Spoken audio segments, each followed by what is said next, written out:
Ecoficient s'adresse aux industriels qui, dans leurs recettes de production, ont des cycles de chauffage et de refroidissement. Dans un premier temps, on cible les industries cosmétiques et agroalimentaires, puisque notre expérience est issue de ce secteur industriel. On sait, par contre, que plein d'autres applications dans d'autres secteurs industriels qui ont besoin de chaud et besoin de froid dans leurs recettes de production peuvent installer Ecoficient comme étant une solution qui leur permettra de décarboner et de réduire leur consommation énergétique. On a eu une phase de R&D qui a duré à peu près 2 ans. Dans un premier temps, il a fallu dimensionner les équipements, choisir les équipements. L'objectif au départ, c'était de concevoir, dimensionner Ecoficient avec des briques technologiques disponibles sur le marché en partenariat avec nos clients, nos fournisseurs.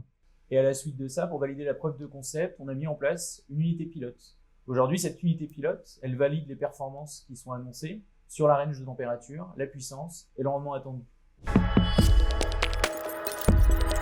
Ecoficient va vous permettre de produire des fluides thermiques froids entre moins 6 et 30 degrés et des fluides thermiques chauds entre 75 et 120 degrés qui permettront de s'adapter à une grande majorité des cycles de production dans les industries qu'on vient de citer Jean. Donc pour le rendement sur la partie production de froid, on sera sur des COP, des rendements standards de 3 à 4.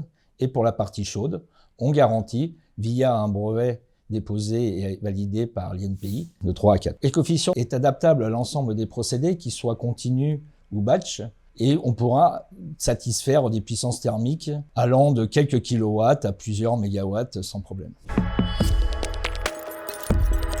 Alors c'est la base même du brevet, du cycle énergétique, où on vient garantir les rendements, car on vient maîtriser l'ensemble des températures au niveau des groupes froids et de la pompe à chaleur, au niveau des condenseurs et des évaporateurs, qui permettent de s'affranchir de l'environnement extérieur.